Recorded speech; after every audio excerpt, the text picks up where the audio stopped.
아람 왕 베나다시 다시 전쟁을 벌이죠. 예, 아람은 계속해서 이 북이스라엘을 괴롭힙니다. 특별히 이번에는 사마리아 성을 얼마나 겹겹이 꼼꼼하게 그렇죠? 포위를 했는지 사마리아 성에 먹을 것이 떨어집니다. 사마리아 성에 먹을 것이 떨어지면서 거주하는 백성들이 아주 극심한 고통에 빠져버리게 되죠. 먹을 것이 없어서 너무너무 줄이고 상황이 어려워집니다. 그러니까 평소 같으면 돌아도 보지 않고 먹지도 않고 입에 대지도 않을 것들이 비싸게 팔리는 것을 보게 됩니다. 말씀 속에 보면은 나귀 머리도 또 비둘기 똥도 이런 것들이 비싼 값에 매매가 되고 있다라고 하는 거예요. 여러분들 이 세겔이라고 하는 그 화폐 단위는요 1세겔이 사흘치 남자의 품삯이 된다고 합니다. 그러니까 사흘치 품삯을 모아야 한 세겔인데 비둘기 똥이 은 5세겔에 팔렸다라고 하는 거예요. 그러면 뭡니까? 5, 4, 20. 20일 일한 그 품삯을 다 모아야 비둘기 똥을 먹을 수 있다라고 하는 거예요. 참 상황이 얼마나 힘들고 어려운지 알 수 있죠. 이 어렵고 힘든 상황, 이 상황을 어떻게 살아가야 하는가라고 하는 게 중요하죠.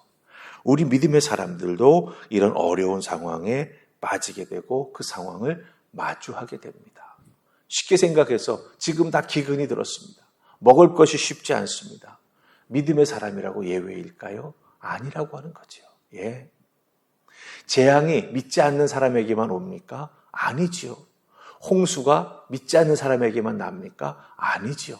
예. 이렇게 어렵고 힘든 상황을 맞이하게 된다라고 하는 거예요. 그 어렵고 힘든 상황을 어떻게 믿음으로 맞이하느냐, 그 상황을 믿음의 눈으로 어떻게 해석하느냐, 그리고 그것을 내가 어떻게 살아나가느냐라고 하는 게 참 중요합니다. 오늘 말씀 속에 나오는 세 사람의 모습을 보면서 나 믿는 사람은 어떻게 살아가야 할까 우리가 정해야 될 것 같아요. 결단하고 그 길을 따라 나아가야 될 것 같습니다. 그렇다고 한다면 이 세 사람의 모습을 보면서 우리가 한번 많은 도움 또 하나님의 메시지를 들을 수 있는 은혜가 있기를 간절히 소망합니다. 자, 첫 번째 우리가 살필 사람은요, 이스라엘 왕입니다. 네. 어렵고 힘들 때 이스라엘 왕처럼 살아갈 수 있어요.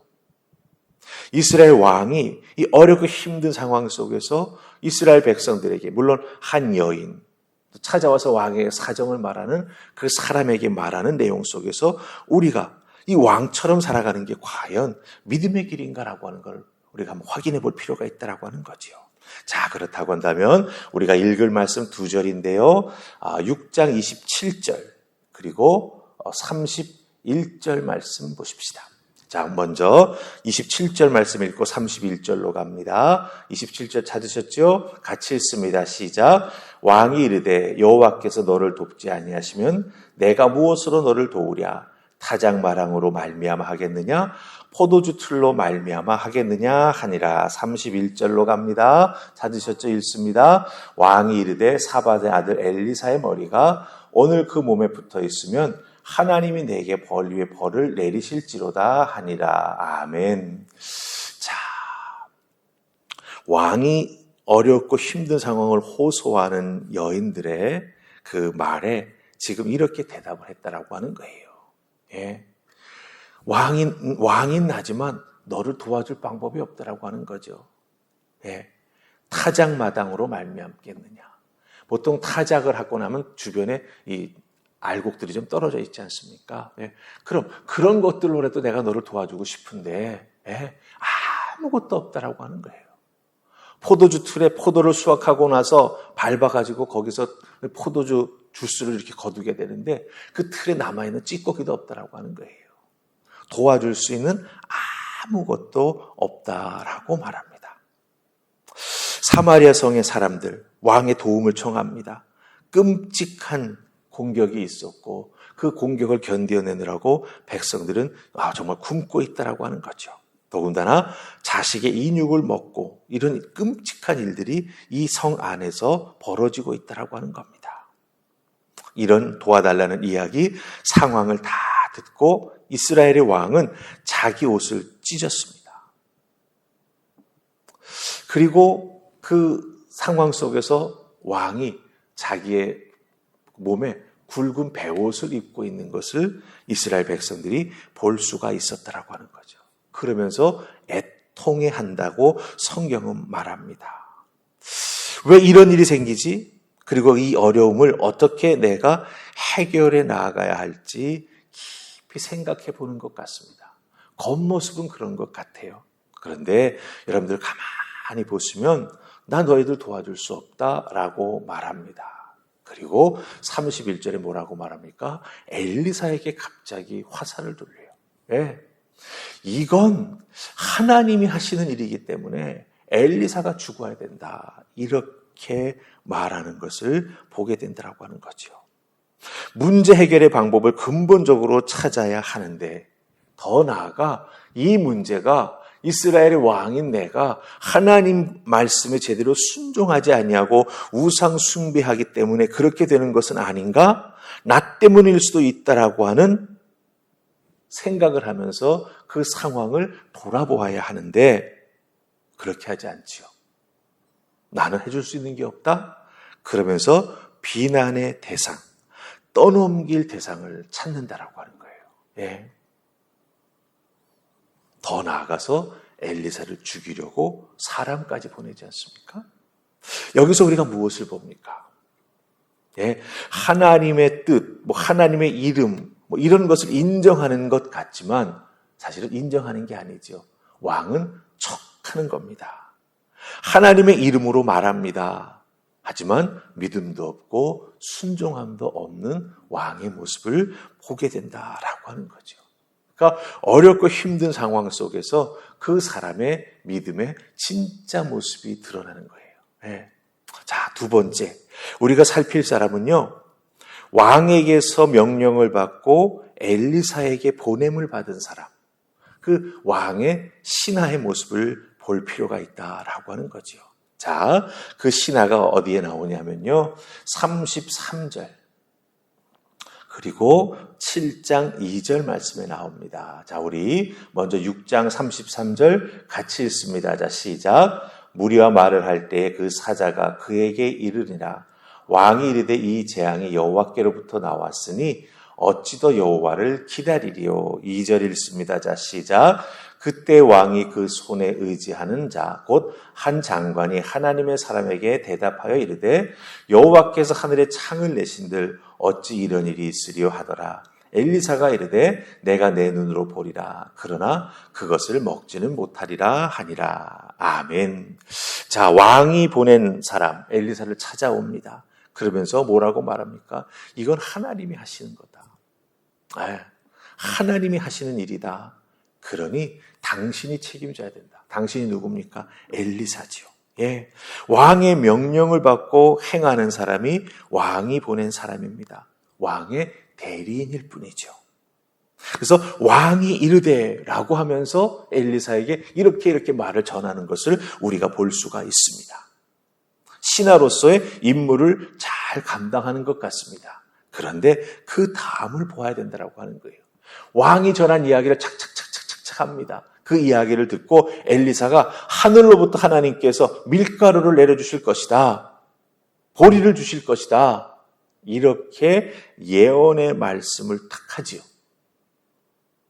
그것을 이 사마리아 성에 있는 사람들이 먹고 배부를 수 있도록 하나님께서 주실 것이다.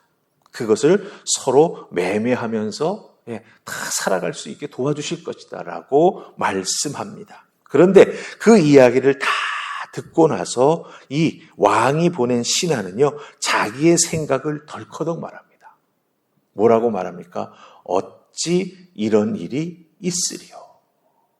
예, 7장 2절에서 분명히 말합니다. 하나님이 하늘에 창문을 내신다 할지라도 이런 일이 있을 수는 없습니다. 어떻게 하늘에서 밀가루가, 하늘에서 보리가 떨어집니까?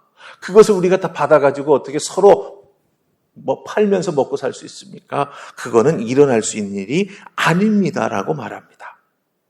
잘 보세요. 왕이 시켜서 대리인으로 왔습니다. 엘리사의 목을 노리고 왔습니다. 하나님의 이름을 대면서 하나님이 이렇게 하실 수는 없습니다 라고 왕의 말을 전합니다. 그러다가 덜커덕 뭐라고 말하죠? 자기 의견을 말해요. 하나님의 사람 선지자 엘리사가 하나님이 이렇게 역사해 주실 것이라고 하는 것을 이야기하는데 그것을 다 듣고 하는 말이 뭡니까? 하나님이 그렇게 하실 수 없습니다. 이렇게 말하고 있는 거죠. 잘 보세요. 악한 왕을 대신해서, 즉 왕을 대리해서 그곳에 와서 그 왕이 시킨 일을 하다가 본인이 나서서 하나님의 계획에 반대되는 말을 합니다. 이게 도대체 뭘까요? 악한 자와 함께 할 때, 악한 자의 말을 듣고 악한 자가 시킨 행동을 해 나아갈 때 결국은 어떻게 된다? 나 자신이 악한 사람이 된다라고 하는 거예요. 시켜서 했어요가 아니죠. 여기서 보면 시켜서 했어요는 그 전까지입니다. 하나님의 역사를 말하는데 그거는 안 됩니다라고 말하죠. 그건 자기 의견이에요.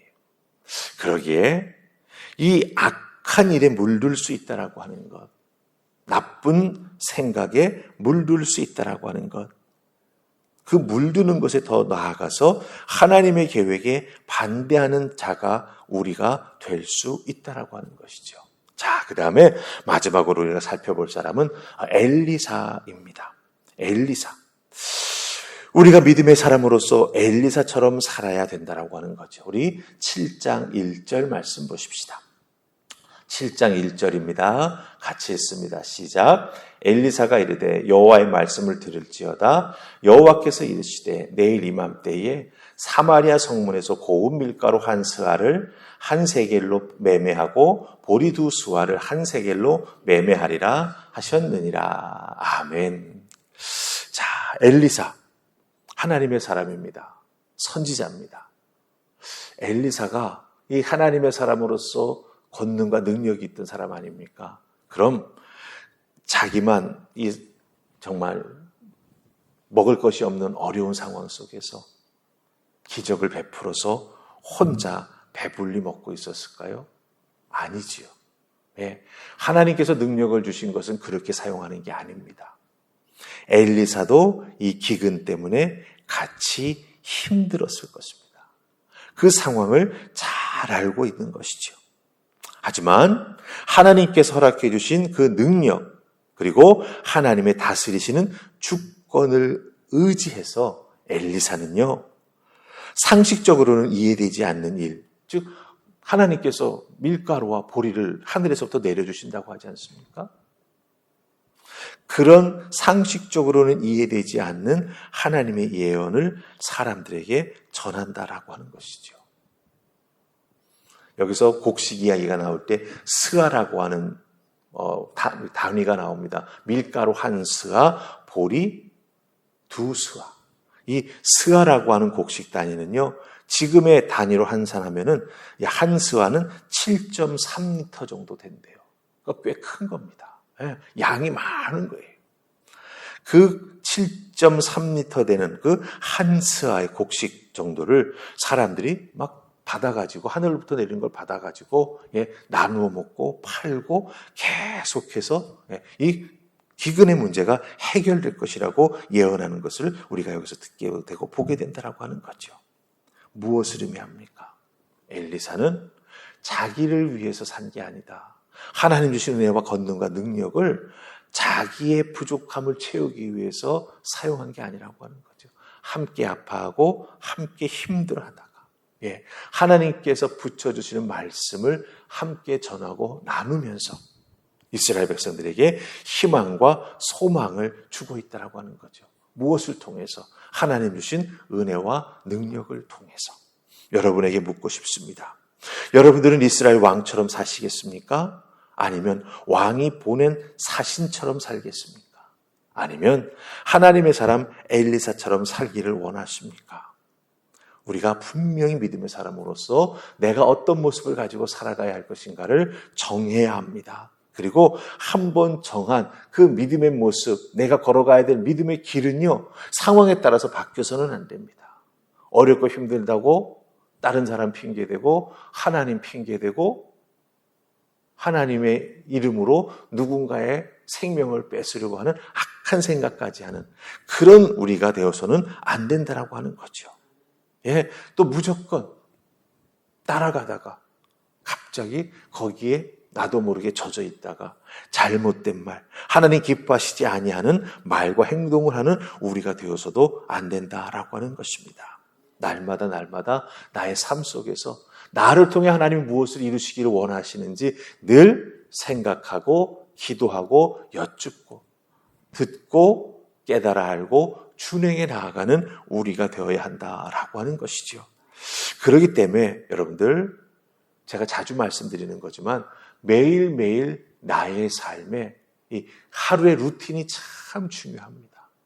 새벽에 일어나 기도하고 내 영을 맑게 하고 주신 말씀 붙잡고 만나 삼아 먹어 양식으로 힘을 얻고 그 힘을 가지고 나의 삶의 자리에 나아가 믿음으로 내 삶을 살아가는 거예요. 그 힘을 가지고 살아가는 거예요. 그래야 바르게 판단할 수 있고 바르게 행동할 수 있고 하나님께 바르게 순종하여 영광 돌리는 우리가 될 수 있다고 하는 겁니다. 별것 아닌 것 같지만 내 믿음의 이 하루의 삶을 살아가는 그 반복되는 모습, 그게 내 믿음의 기초를 쌓아주고 그걸 통해서 내 믿음에 힘이 붙고 성장해 나아가는 은혜를 덧입게 된다라고 하는 것을 꼭 기억하시고, 여러분들 엘리사처럼 살아나가기 위해 하루아침에 되는 것 아니지요. 엘리사는 엘리야를 열심히 따라다녔습니다. 엘리사가 뛰어놓으려고 할 때에도 끝까지 따라갔습니다. 엘리야의 옷이 떨어질 때 그것을 줍기 위해서 엘리사는 달렸습니다. 그런 믿음의 끈기와 악착 같음이 있었기에 엘리사는 하나님의 사람으로서 하나님의 일들을 감당할 수 있었죠. 우리에게도 하나님의 사람으로 이 세상 속에서 정말 엘리사처럼 살아가기 위해서 어떻게 됩니까? 그런 끈기, 그런 악착 같음 필요합니다. 말씀에 대해서, 기도에 대해서, 하나님께 영광 돌리는 일들에 대해서 이렇게 끈기와 악착 같음을 소유하는 여러분들 다 되시기를 주님의 이름으로 축복합니다. 아멘. 우리 기도하겠습니다. 좋으신 하나님, 귀한 말씀 주시니 감사합니다. 오늘 말씀을 통해서 세 사람을 살펴보았습니다. 이스라엘 왕, 또 왕의 신하 엘리사. 우리가 믿음의 사람으로서 어떻게 살아야 할지 분명히 봅니다.